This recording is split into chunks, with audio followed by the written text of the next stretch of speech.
It's time to become an entrepreneur. Start right where you are today from the post of Dr. Strive Masiua. This is one of my business secrets. I look for entrepreneurs all the time. The managers that I value the most are those who show an entrepreneurial flair. To paraphrase Moses, I wish that everyone who works in our organization was an entrepreneur. The other day I steered quite a discussion when I remarked that some of the greatest entrepreneurs I had ever met were not in business. That I would even meet civil servants and teachers who were great entrepreneurs.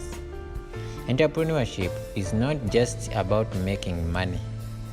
Think of an entrepreneur as someone who hungers to see transformation and going out to do something about it in an innovative and sustainable way. A friend of mine who was a senior executive for a well-established business once came to me and said he was thinking of starting his own business. I have been working for 20 years. Now I want to be an entrepreneur and start my own business. My reply surprised him. If you have not been an entrepreneur in your job, you will not be an entrepreneur in your own business. Then I added, you should be an entrepreneur, whether or not your own business. Every day you must go to work, understanding that, first and foremost, you are paid for being smart, for being someone who has ideas to innovate and find solutions to help your organization and its customers.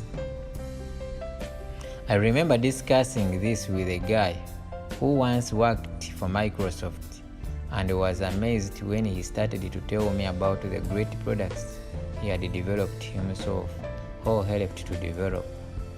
He would say things like, that product, well, some of us went to Bill and said we would like to develop this idea, and he would look at it and say, go ahead, and we did.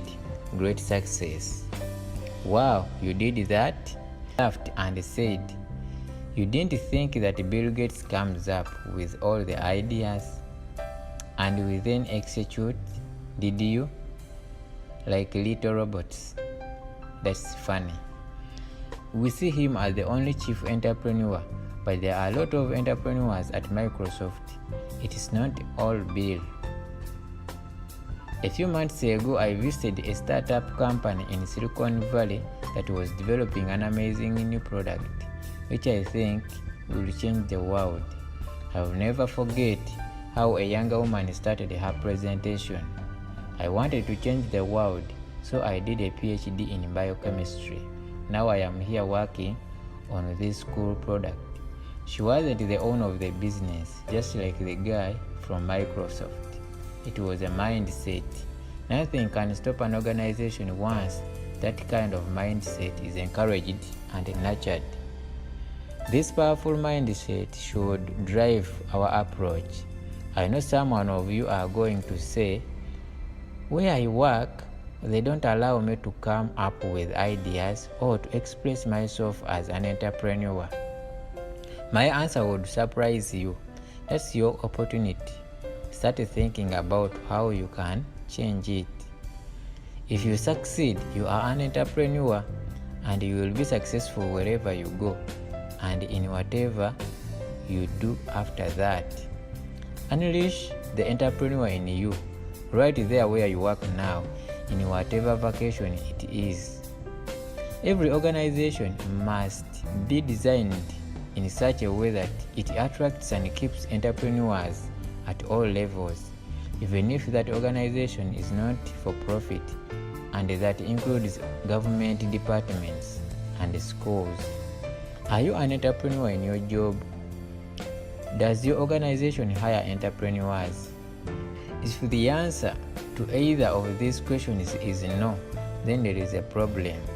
But you can change that mindset today, right where you are, because it always starts with one person organizing it and get to work.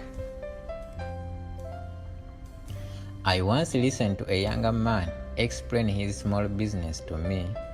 Prior to setting up the business, he had worked for a global company. I really didn't like his business idea at all, but I liked him very much.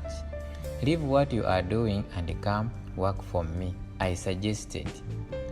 Under any guidance, you will realize your potential as an entrepreneur. Today, he runs one of our most successful ventures, and one day he will compete with several other entrepreneurs in our business to succeed me. My most successful hires have been entrepreneurs.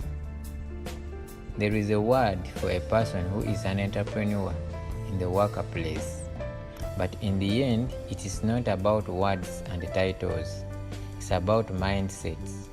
If you cannot measure your contributions in the way of new ideas and innovations that have improved services or products, you will struggle in the years to come. I've never had much time for managers who see themselves as supervisors of others. I prefer someone who sees himself or herself as a leader of a team in which they are a player. Imagine if the captain of a sports team cannot play, but just bosses the other players around. The entire Kwese TV project has been driven from beginning to end by entrepreneurs within our organization. I remember listening for the first time to the team which developed the Kwese app. There are so many amazing initiatives being developed by our entrepreneurs. Another example is a project called Kwesified. I had no idea it was even going on until one day a young lady who leads the team showed it to me when I was visiting.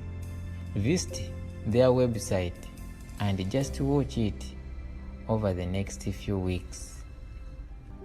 One day I was having a meeting with a friend in the US who runs one of the largest mobile networks in the world. I asked him if they had any technology they would be willing to license. He took me to their labs and showed me a cool new service. Send us some of your guys and we can discuss a license. I knew such a project could only take off if I found an entrepreneur in the company to run with it. I explained it to a guy called Norman Moyo, and he flew to the US. Today Norman runs a business called Chumi, based on that technology, which is in 5 countries. One of our youngest CEOs is a woman called Natalie Jabangwe. One morning I read an article on mobile money, which was extremely well researched and full of amazing ideas. I called one of our CEOs and said to him, find her and try to recruit her.